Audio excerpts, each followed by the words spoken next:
नमस्कार, मैं आपके साथ अनुराग। आप देख रहे हैं दोपहर का नंबर 1 डिबेट ब्रह्मास्त्र। जो जंग हार जाए पाकिस्तान में, दरअसल वो असली हीरो कहलाता है। ये बात कही जा रही है पाकिस्तान के फेल्ड फील्ड मार्शल असीम मुनीर के लिए।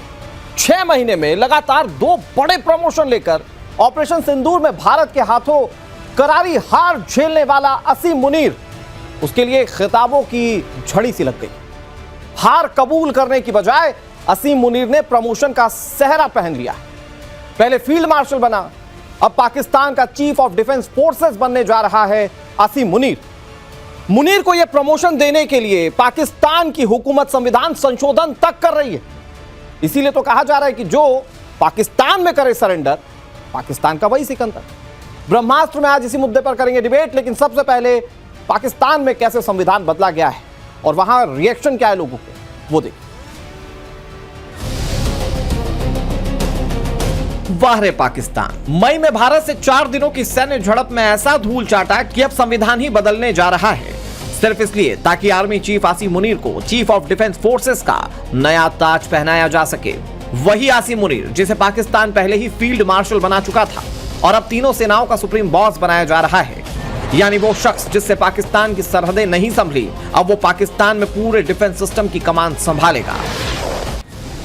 ऑपरेशन सिंदूर में भारत के हाथों करारी शिकस्त के बाद युद्ध विराम के लिए गिड़गिड़ाने वाले असीम मुनीर को पहले तो फील्ड मार्शल का कंसोलेशन प्राइज मिला था और अब 6 महीने में दूसरा प्रमोशन।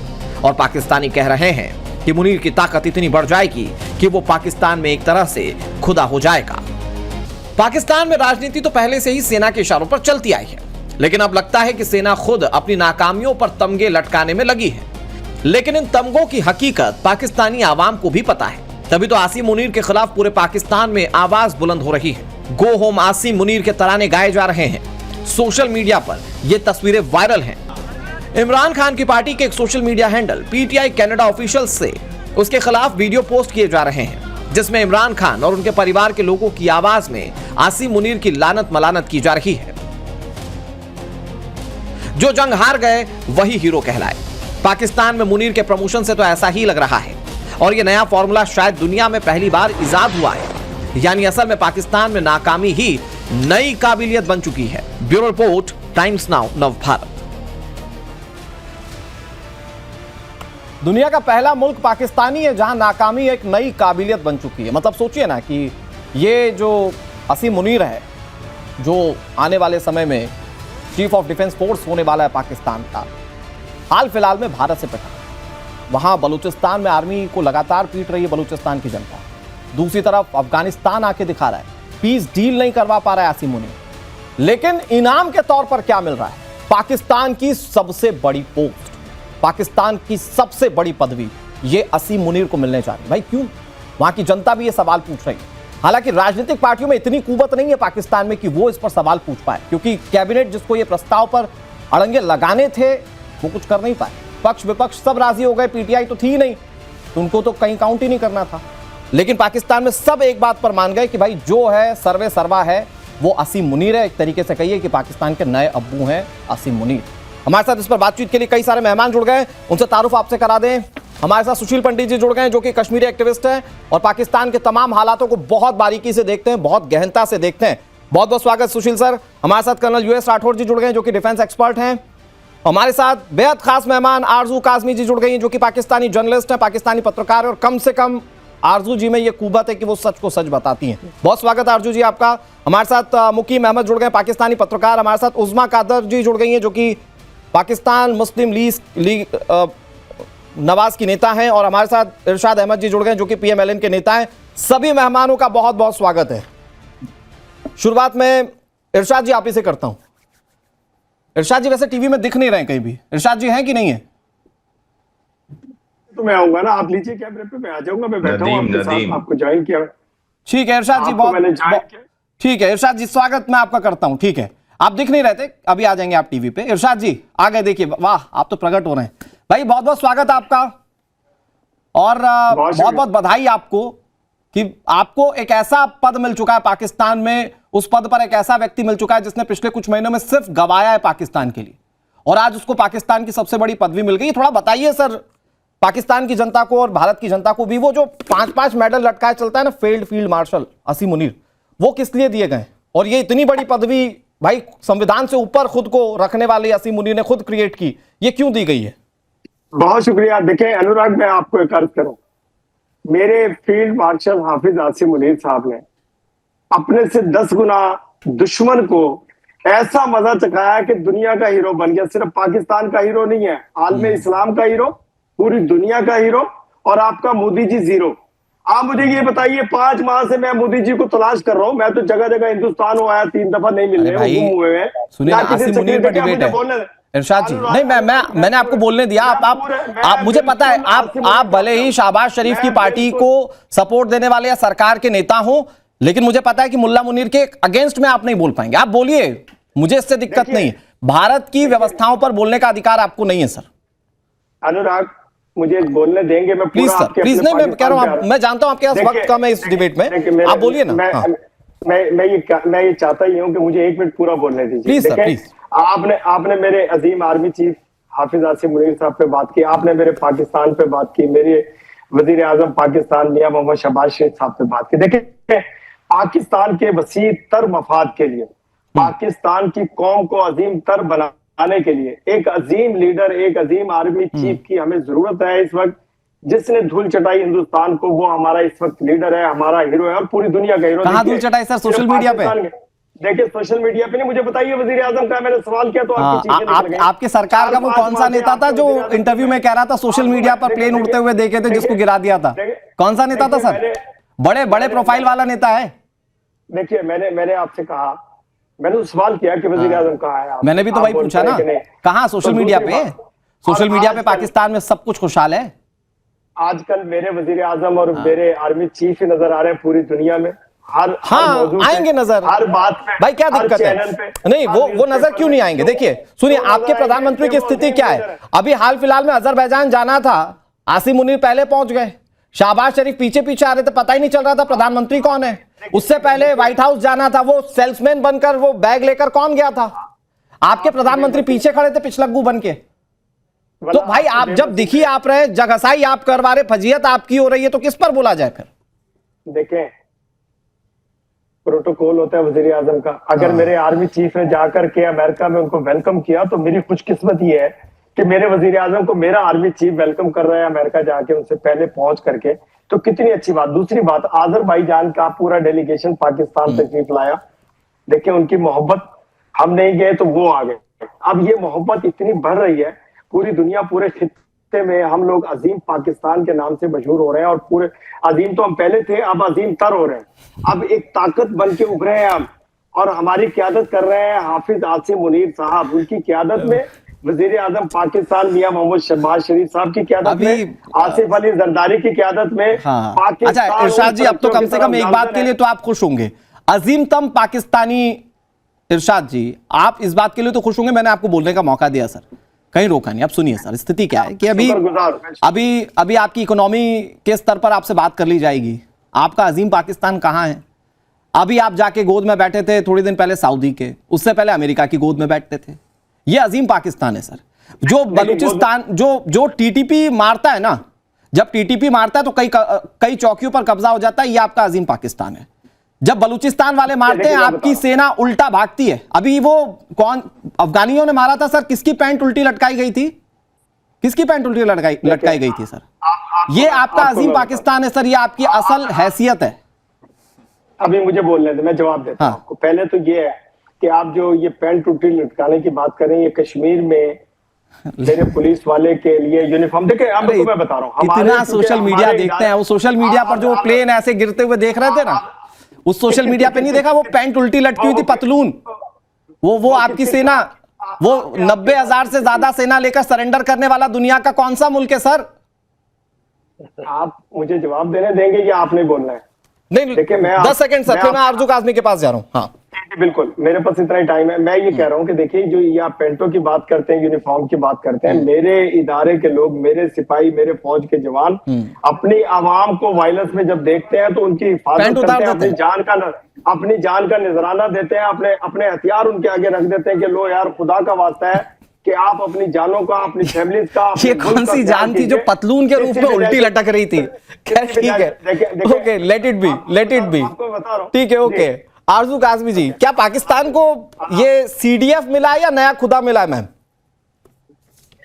देखिए, जब भी कोई आर्मी चीफ आते हैं पाकिस्तान में, मुझे लगता है कि शायद वो फिर उसके बाद रिटायर होना नहीं चाहते, जो कि गलत बात है। उनकी जिस वक्त रिटायरमेंट हो, उन्हें चले जाना चाहिए, चाहे उन्होंने जितने मर्जी बकौल उनके कारनामे किए हों। लेकिन जैसे हमारे यहाँ जनरल परवेज मुशर्रफ ने भी कहा था कि constitution is just a piece of paper, तो इन्होंने वही बनाकर रखा है। वरना होना तो ये चाहिए था कि इसी मंथ की 29 को रिटायरमेंट आ रही थी, इज्जत के साथ रिटायरमेंट लेकर चले जाते और इनके बाद आने वाले जो हैं उसके बाद वो अपनी ड्यूटी संभालते। लेकिन पाकिस्तान में हमेशा से आपने देखा, चाहे जनरल बाजवा हो चाहे कोई हो, ये लोग रिटायरमेंट नहीं लेते। और उसके बाद जब पब्लिक और दूसरी पार्टीज जो है वो एतराज करती हैं, तो फिर इनको लगता है कि जी ये तो बड़े गद्दार हैं, ये तो बड़ा गलत कर रहे हैं। लेकिन हमें भी हमारा भी बहुत दिल करता है कि हम बहुत रिस्पेक्ट करें अपने लोगों की, लेकिन जब उस किस्म की हरकत करते हैं तो जाहिर है उसके बाद जो कुछ रिएक्शन आता है वो आपके सामने होता है, और यकीनन पूरी दुनिया के सामने होता है। तो मेरा ख्याल है यहाँ पर भी यही कुछ हो रहा है। बहुत करीब से देख रही होंगी पूरे मामले को। मुझे ये बताइए मैम कि ये पाकिस्तानी हुकूमत ने किया है ये फैसला जिसमें आसिम मुनीर को असीम शक्तियां दे दी गई, वो सरकार से ऊपर हो गए, उन्हें कोई गिरफ्तार नहीं कर सकता, वो ताउम्र सीडीएफ के पोजीशन पर रहेंगे, उन्हें हटाने का एकमात्र तरीका है कि उनका महाभियोग किया जाए। ये सरकार का फैसला है या आसिम मुनीर ने बोला देखिए साहब मैं जा रहा हूं व्हाइट हाउस, मैं जा रहा हूं अजरबैजान, मैंने जंग लड़ी है, मैं ऐसा कर दूंगा, मैं वैसा कर दूंगा, ये डरा कर आसिम मुनीर ने यह पद लिया? देखिए, पाकिस्तान मेरे ख्याल है बनने से लेकर आज तक, चाहे जुल्फिकार अली भुट्टो साहब का ही टाइम क्यों ना हो, मिलिट्री एस्टैब्लिशमेंट के अंडर आए। सिविलियन गवर्नमेंट का कोई मतलब नहीं होता है। जो इमरान खान को कहा जाता है कि वो पपेट प्राइम मिनिस्टर थे, तो शहबाज शरीफ क्या है? शहबाज शरीफ भी पपेट प्राइम मिनिस्टर है। उनकी भी कोई हैसियत नहीं है, कोई वैल्यू नहीं है उनकी बात की, और उनको जो कहा जाता है वो बिल्कुल वही करते हैं। तो यहाँ पर इस वक्त भी जो है एक तरह की डिक्टेटरशिप है, चाहे सामने खुलखुला के ना हो जनरल परवेज मुशर्रफ या ज़िया-उल हक की तरह, लेकिन पाकिस्तान में मिलिट्री एस्टैब्लिशमेंट का ही हुक्म चलता है और उनका ही, उन्हीं के कहने से सारे काम होते हैं। इस वक्त मतलब भी हो रहा है। पाकिस्तान की सरकार पंगु है उस्मा जी, पाकिस्तान की सरकार पंगु है, वो अपना फैसला ले नहीं पाएगी। आसिम मुनीर ने बोला मुझे चाहिए भाई सबसे बड़ी ताकत, होंगे आप शहबाज शरीफ प्रधानमंत्री देश के, होंगे आप जमहूरियत से चुने गए प्रधानमंत्री, लेकिन मुझे चाहिए एक्सट्रीम पावर साहब। और इसीलिए मुनीर साहब ने अपने लिए एक नई पोस्ट निकाली जो संविधान में सबसे ऊपर है और जिस पर वो ताउम्र रहेंगे। उस्मा कादर जी, आप लोगों के उसान खता हो चुके हैं, क्योंकि आपको जो 10 मई को शिकस्त फाश हुई है, अब आप लोगों अपने जख्मों से जो है ना वो नमक चाट रहे हैं। पूरी दुनिया में आपको शर्मिंदगी है। आसिम मुनीर जो है वो पूरी दुनिया में इस वक्त, मैम सुनिए ना, 11 एयरबेस आपके आप लोगों को अभी तक जिसके लिए चंदा जुटाकर आप खड़ा करने की कोशिश कर रहे हैं ना, एक बार थोड़ा याद कर लीजिए। आप 11 मई बोलकर आप लोगों को किसने हक दिया है कि हमारे इंटरनल अफेयर्स में आप दखलंदाजी करें, जबकि आप अपने इंटरनल अफेयर्स में तो कहते हैं वाजिब अमूमन जवाब नहीं होता ना मैम, मैं कई डिबेट कर चुका हूं, अमूमन जवाब नहीं होता तो फिर यही बोला जाता है कि आप सवाल क्यों पूछ रहे हैं। आप हमारे मामला, अरे भाई आप सत्ता में, मुझे बताइए, आप पाकिस्तान की जमहूरियत का हिस्सा है ना, पाकिस्तान की जमहूरियत का हिस्सा है ना उस्मा जी। आप मुझे बताइए कि वहां की जनता क्या चाहती थी, क्या कि आसिम मुनीर के पास इतनी बड़ी ताकत हो? देखो आपको भाई आपके पुराने जनरल्स का क्या हुआ? आप मेरी बात सुने ना, जरा थोड़ा सब्र करें, मेरी बात सुने। हमारी पार्लियामेंट है, पार्लियामेंट में किसने भेजा है लोगों को? अवाम के मैंडेट ने भेजा है, उनके प्राइम मिनिस्टर। तो फिर आप पाकिस्तान में प्रधानमंत्री का चुनाव करवाई क्यों रहे हैं? आप दे दीजिए सब कुछ, सौंप दीजिए आसिम मुनीर को।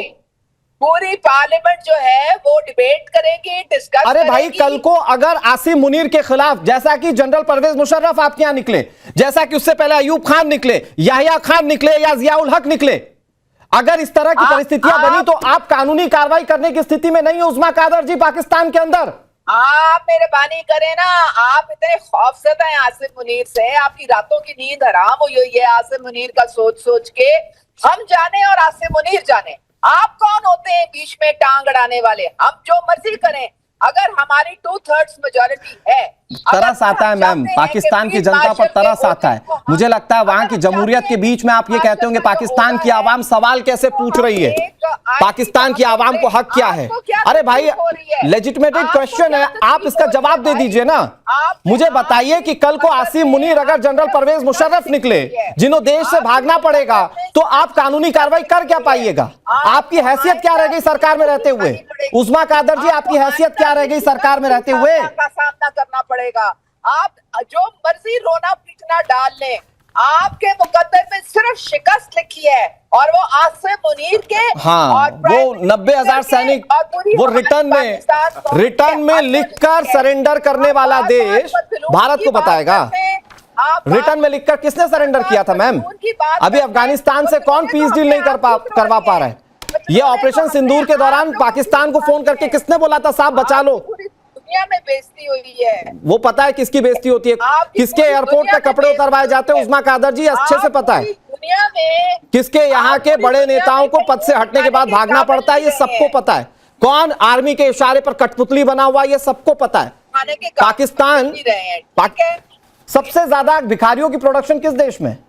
किसके भिखारियों को भी लोग रखना पसंद नहीं कर रहे हैं। आखिरी बची आप। हाँ, उस्मा कादर जी, गधों पर इकोनॉमी जिस देश की टिकी है वो भारत से बात करा। सुशील पंडित जी भाई, एक तो मैं नहीं, उस्मा जी 1 मिनट जवाब मिलेगा आपको, 1 मिनट जवाब मिलेगा। मैम सुनिए ना, मैं आपको बाइज्जत कह रहा हूं, मैम थोड़ा सा सुन लीजिए। सुशील सर, एक तो ये कि भाई हमारा कुछ बनता है कि नहीं बनता है सवाल पूछना, पहला तो ये। दूसरा ये, कल अगर जनरल परवेज मुशर्रफ की तरह आसिम मुनीर निकलता है तो भाई वहां तो फिर भी आपने उनको इस स्थिति में ला दिया कि उनको देश छोड़ना पड़ा। आसिम मुनीर अगर इस स्थिति में आया तो ये लोग कुछ नहीं कर पाएंगे, वहां की जनता पर थोप दिया गया आसिम मुनीर। सुशील पंडित जी। जी देखिए, मैंने 3 पाकिस्तानियों को सुना अब तक, मुझे इन्हीं के एक शायर का शेर याद आता है, हम कितने अजीब हैं, इतने अजीब कि बस खुद को तबाह कर लिया और मलाल तक नहीं।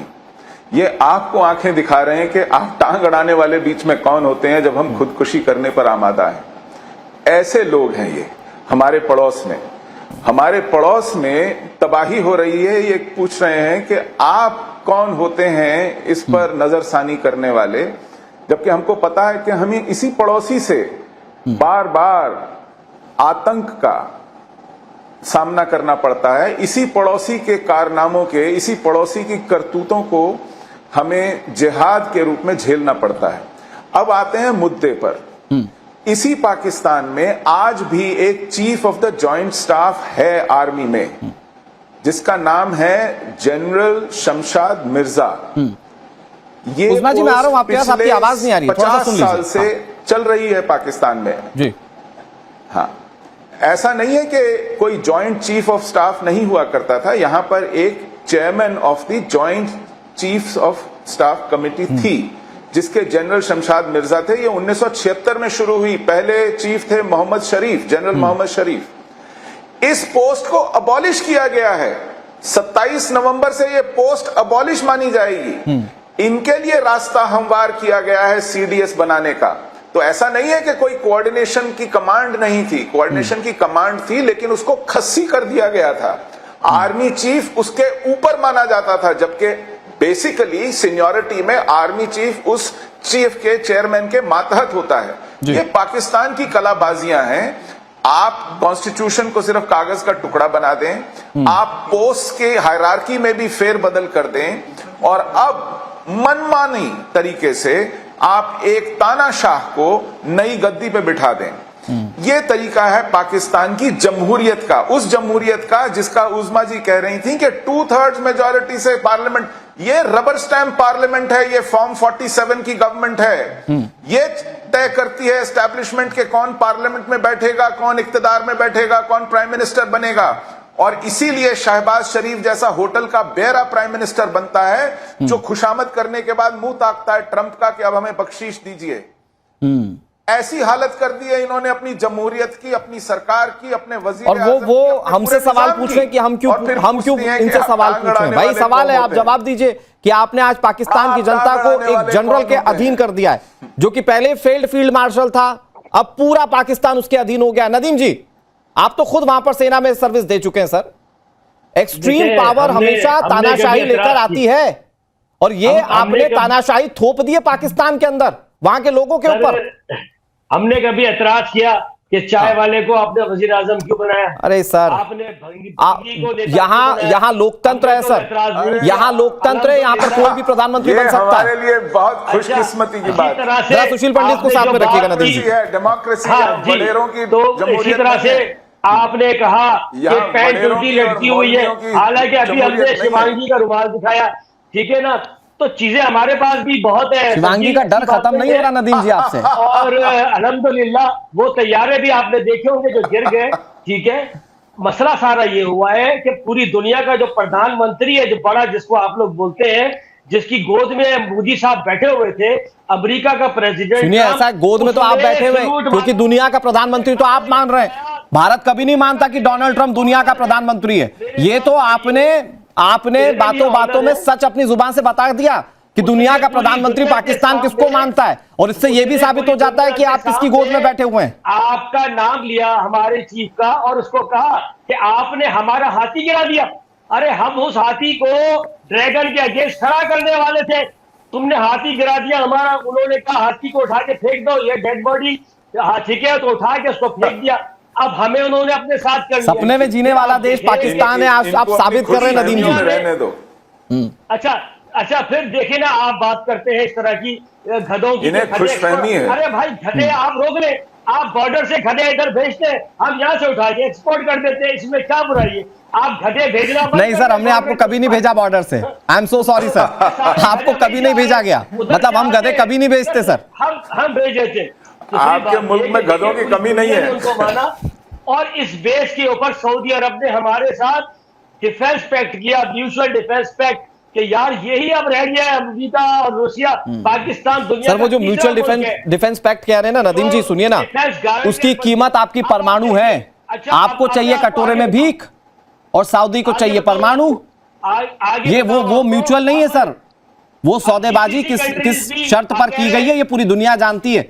आपको पिटने का जो डर है ना, उधर से चाइना से जो दगाबाजी की है, इधर से भारत जो पीटने के लिए तैयार है, जो पिटने का डर है ना, और सऊदी की गोदी में जाकर बैठ गए, ये फैक्ट आप म्यूचुअल मत बताइए, इसकी हकीकत सबको पता है। इतने मासूम आप हो सकते हैं, भारतीय नहीं हो सकता कोई। इनको भी सही कंपैरिजन करना चाहिए। अल्हम्दुलिल्लाह हम भी बराबर के खड़े हैं। आप गधों से तो उठिए ऊपर, करेंगे सही कंपैरिजन। आप हमें कोई माली, कोई मालदीव को इस तरह ना समझे, हम न्यूक्लियर पावर है, और न्यूक्लियर पावर जो है वो पाव किलो वाले न्यूक्लियर पावर ना सर, वो पाव किलो वाले, ठीक है। और आपकी जरूरत नहीं है आप छोले भटूरे वाले न्यूक्लियर पावर। अच्छा जमीन में खड्डा हुआ दिखा देते हैं, मैं कह रहा हूँ कोई बिल्डिंग दिखाए। ये सर पूरी दुनिया ने ना वो सैटेलाइट इमेज देखी है, वो पूरी दुनिया ने सैटेलाइट इमेज देखी है कि आपको कहां घुसकर कितना मारा गया है। वो जो मसूद अजहर है ना, जो आपका जैश ए मोहम्मद वाला, कहने के लिए आपके लिए भी आतंकी है, वो जो जैश ए मोहम्मद का मसूद अजहर है ना, उसने बाकायदा फोन कॉल करके बताया था कि उसके अपने लोग मारे गए। आपकी सरकार के लोग वहां पर खड़े थे जनाजे में। ये आपकी हकीकत है। आप सोशल मीडिया पर जीने वाले लोग हैं। सुबह उठते सोशल मीडिया पर 4 AI वीडियो देखकर बोल देते भाई साहब हमने गिरा दिया, हमने गिरा दिया। फिर वहां की जनता पढ़ी लिखी तो है नहीं, वहां की जनता पढ़ी लिखी नहीं, आप बेवकूफ बना देते हैं। ठीक वैसा ही बेवकूफ बनाते जैसे असीम मुनीर को पूरे देश में थोप दिया सबसे सर्वोच्च पद देकर। एक मिनट रुकिए, एक मिनट, ठीक है। मुकीम अहमद सर, भाई आप जमहूरियत, लोकतंत्र सबकी बात करते हैं मुकीम, अगर आप थोड़ा सा गंभीर बातें भी करते हैं।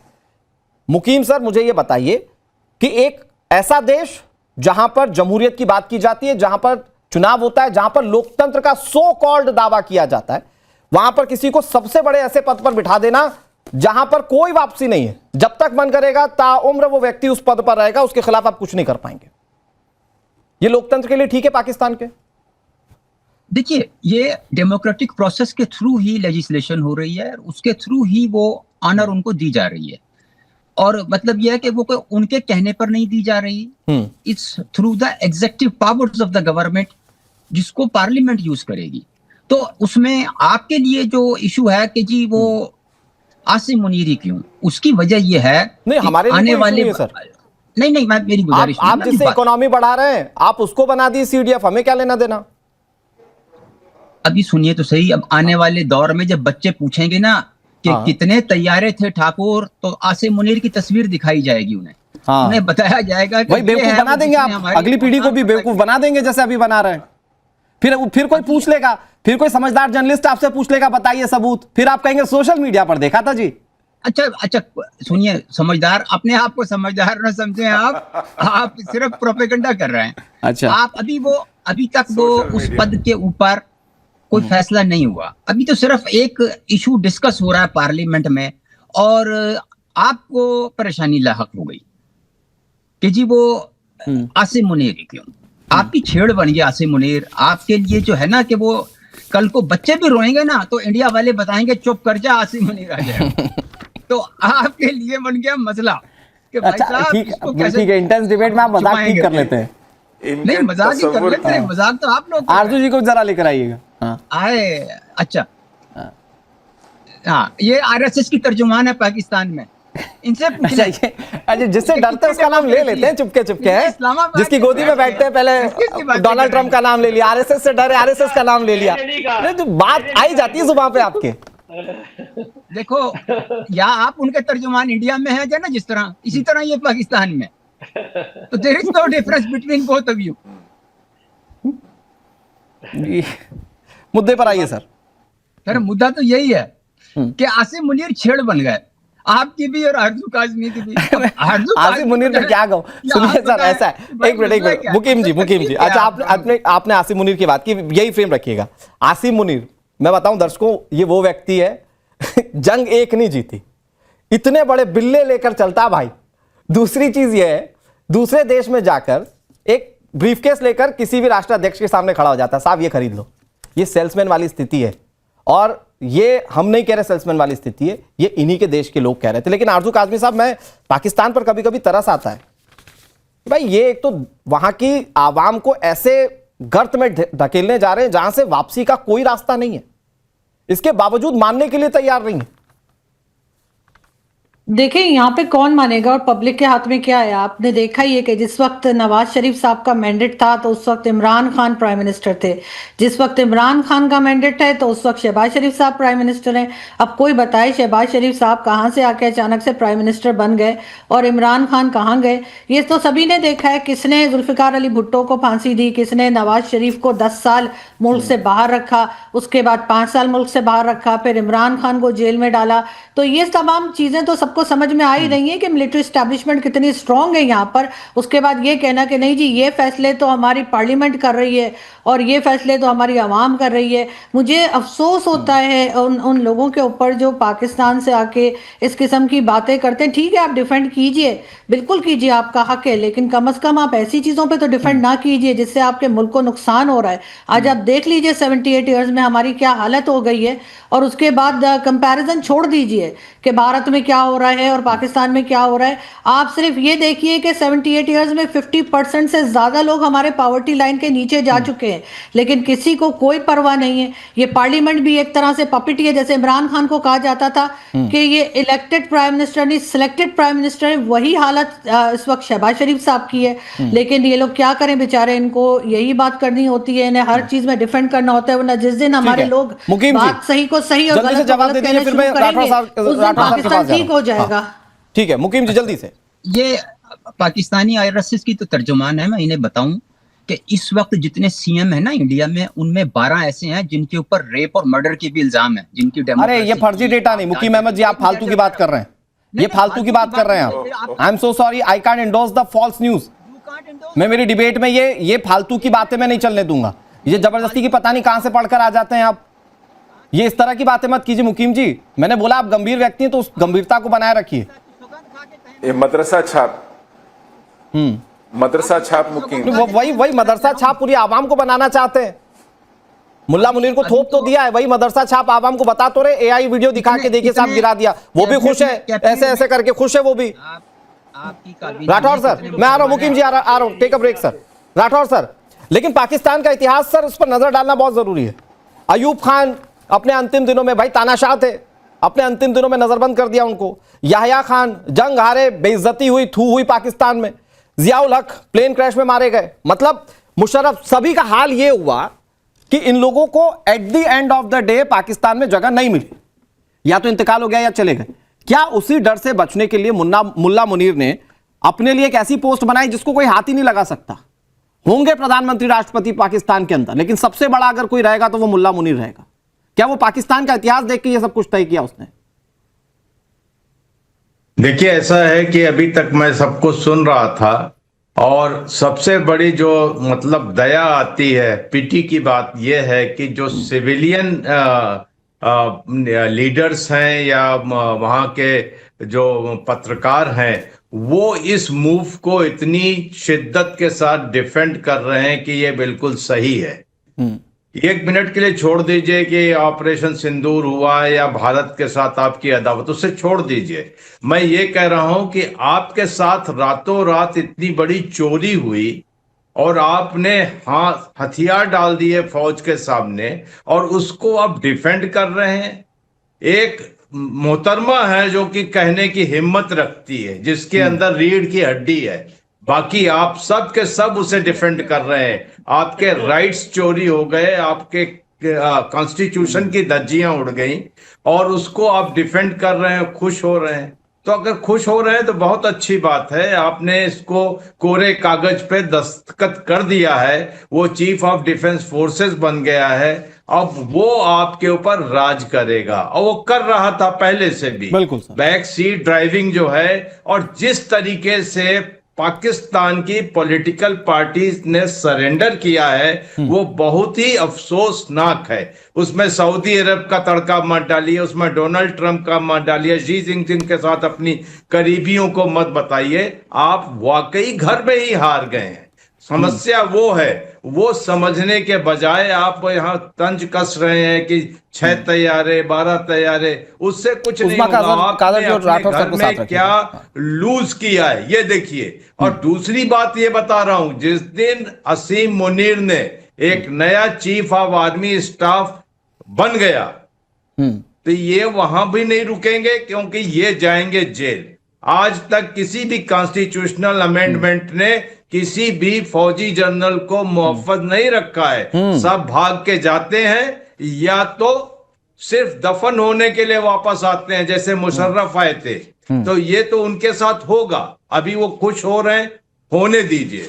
लेकिन बात यह है कि आप कोई मेडल ले लें, कोई ओहदा दे दें, उससे हमारे को कोई फर्क नहीं पड़ता। ठीक है सर, आपका घर लूट रहा है सर। किसी में रीढ़ की हड्डी है जो मैं राठौर सर फिर आ रहा हूं आपके पास, उज़मा कादर जी। लेकिन आप जिस पार्टी से बिलोंग करती है मैम, आपको तो ये बताने की जरूरत ही नहीं है कि आप लोगों ने कैसे आर्मी की मार झेली है, नवाज शरीफ को कैसे दर दर भटकना पड़ा था, किस मुफलिसी के हालत में वो जी रहे थे अमेरिका के अंदर, वो तो सबने तस्वीरें देखी हैं। और कल को अगर मान लीजिए कि असीम मुनीर सर्वोच्च पद पर रहते हुए कह दे कि मैं वोट कैंसिल कर रहा हूं, कोई वोट नहीं देगा, मैंने उज़मा कादर पर हाथ रख दिया, अब यही प्रधानमंत्री बनेंगी, फिर क्या कर लीजिएगा आप? देखें, आप तो पाकिस्तान पे कभी कभी तरस खाते हैं ना, मैं तो भारत पे रोज तरस खाती हूँ। आपने वो बक्से की बात की, वो बक्से में लेके गए थे आसिम मुनीर। अरे मैम, नवाज शरीफ की स्थिति भाई आपके यहाँ के जनरल ने ही की थी, वही जनरल आज सबसे ऊपर बैठने जा रहा है। फोबिया आपको आसिम मुनीर का, क्या नेता हैं आप? आपके नेता की बात कर रहा हूं मैम। आसिम मुनीर का फोबिया हो गया है। आपको डराने, अरे हमें कोई फोबिया नहीं हुआ। सुनिए, हमारे रक्षा मंत्री ने बहुत खुलकर बोला था, जिस दिन आप आतंक का फन उठाएंगे उस दिन घुसकर मारेंगे और पहले से ज्यादा मारेंगे। सुनिए, हमारे रक्षा मंत्री ने बहुत खुलकर बोला है, पहले से ज्यादा मारेंगे। ऑपरेशन सिंदूर खत्म नहीं हुआ है, तो आप चाहे असीम मुनीर को खड़ा कर लीजिए, शहबाज शरीफ को खड़ा कर लीजिए, या जो बनता हो वो कर लीजिए। पूरी तरह मार घुस के मारा था, फिर मारेंगे। आपके उसान खता हो गए हैं, आपको समझ ही नहीं आ रही हो क्या रहा है आपके साथ। अरे हाँ, जब आप जिस देश का मुस्तकबिल बिल्कुल अंधेरे में है, वो ये बातें कह रहा है। सुशील पंडित सर, भाई कल को अगर नवाज शरीफ की तरह उज़मा कादर को भी कह दे मुल्ला मुनीर नहीं बाहर निकलो, कर क्या पाएंगी ये? देखिए अल्हम्दुलिल्लाह। सुशील पंडित जी, एक मिनट आ रहा हूं। नदीम जी, सुशील इस पूरी बहस का लब्बो-लुआब इस पूरी बहस का लब्बो-लुआब ये है कि अगर 10 मई को सीज फायर नहीं हुआ होता, 2-3 दिन और पटाखेबाजी हो जाती तो इनके ये नाटक नहीं चलने थे। ये नाक रगड़ते, जैसे कारगिल के बाद ये एक दूसरे पर तोहमत लगा रहे थे ना कि नवाज शरीफ को पता था नहीं, मुशर्रफ ने बताया था कि नहीं बताया था, उसके बाद कू हो गया, इनको दुनिया भर में जलील होना पड़ा। वैसे ही ये जलील होते अगर 3 दिन और चल जाता। हमने जल्दबाजी में इनको सीज फायर दे दिया, इन्होंने भीख मांगी, हमने कहा चलो छोड़ दिया, तो ये आज मचल रहे हैं, मटक रहे हैं, दुनिया भर में इतराते फिर रहे हैं। लेकिन सुशील साहब फिर मारेंगे आगे करना था, इनकी नाक रगड़वानी थी, इनकी दुनिया, इनकी पूरी आवाम जब त्राई त्राई करती तब ये बाज आते। ये हमने अध पका अध कचरा छोड़ दिया तो ये आज मचल रहे हैं। दिक्कत ये है, वही कचरा तो आज सबसे ऊपर बैठ रहा है। बस ठीक है सुशील सर, सुशील सर मैं फिर आ रहा हूं आपके पास। नदीम जी जल्दी से भाई, सब छोड़िए, बस इतना बता दीजिए, आपका आसिम मुनीर अगर इतना ही बहुत झंडे गाड़ दिए उसने, तो आज बलूचिस्तान से क्यों पिट रहे हैं साहब? टीटीपी के चक्कर में क्यों फंसे पड़े हैं? बलूचिस्तान में अमन है, जाफर एक्सप्रेस चल रही है पूरे बलूचिस्तान में। सर बलूचिस्तान के हालात ये है कि वहां पर धारा 144 लागू है। बलूचिस्तान के हालात ये है कि 5 लोग इकट्ठा नहीं हो सकते। आप जाइए अपने 5 दोस्तों को लेकर और बैठकर दिखाइए बलूचिस्तान के अंदर, बताइए वहां की पुलिस लठ लेकर भगाएगी आपको। वहां की स्थिति है। तो आपका मुल्ला मुनीर अगर इतना सक्सेसफुल है तो बलूचिस्तान की स्थिति पर कुछ क्यों नहीं कर पाए? कौन सी लोकेशन से जाके क्लिक भेजू? बल्दियाती इलेक्शन हो रहे बलूचिस्तान में, अल्हम्दुलिल्लाह हर जगह। भैया आपने ना अपनी आंखों पे जो पट्टी बांध रखी है उससे आपको कोई नहीं उठा सकता। और सुनिए सर स्थिति क्या है, सुशील पंडित सर आपने कहा ना कि अगर इनको ज्यादा मारते तो ये सुधर जाते। मुझे लगता है उसमें भी थोड़ी सी दिक्कत है, क्योंकि एक मिनट नदीम जी की आवाज थोड़ी सी कम कीजिएगा।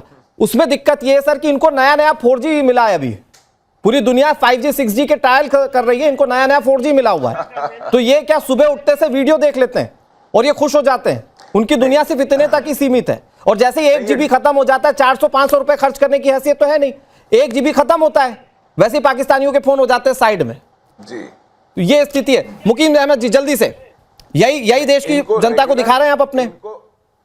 देखिए जनता खुश है, जनता खुश है, पाकिस्तान की गुलाम बन के खुश है, आप वरी न करें। जनता आपकी परेशान है, वो नागालैंड को लेके, वो मणिपुर को लेके, वो कश्मीर को लेके, वो खालिस्तान को लेके अपनी जनता की फिक्र करें। ठीक है आपके यहाँ Rathore sir final comment sir, last 20 seconds Rathore sir. देखिए ऐसा है कि यहाँ पर जो चीज आपने हारी है वो तो आपको समझ में नहीं आ रही है। आप अपने कॉन्स्टिट्यूशनल की धज्जियां उड़ाकर खुश हैं तो ये आपको मुबारक हो। जहां भी शहबाज शरीफ जाते हैं तो एक हमारे यहाँ कहावत है, विक्रम और बेताल, पीठ पे सवार होकर असीम मुनीर जाता है। सिर्फ भारत है जो कि सिर्फ पॉलिटिकल एस्टेब्लिशमेंट से पाकिस्तान के बात करता है। कभी भी पाकिस्तानी जनरल से भारत ये के जो बात एशियन नहीं सब कॉन्टिनेंट्स में लेकिन जब भी आप देखिए अमेरिका, ये इस तरह के सत्ता के हालात बने कि वहां पर मिलिट्री रूल लागू हुआ है, भारत ने मदद की है। Bangladesh one of the example. तो फिर पाकिस्तान की कल जब स्थिति होगी कि आसिम मुनीर के आगे कुछ बोल नहीं पाएंगे तो हो सकता है कि भारत के आगे ही गिड़गिड़ाएं। बहरहाल उस्मा कादर जी लास्ट कमेंट आपके लिए। मैम आज आप डिबेट में जितना बोल ली ना उसके लिए शुक्रिया कहिएगा भारत का, क्योंकि हो सकता है कल को आसिम मुनीर आपको इतना बोलने भी ना दे पाकिस्तान में। बहुत शुक्रिया आप सभी मेहमानों का।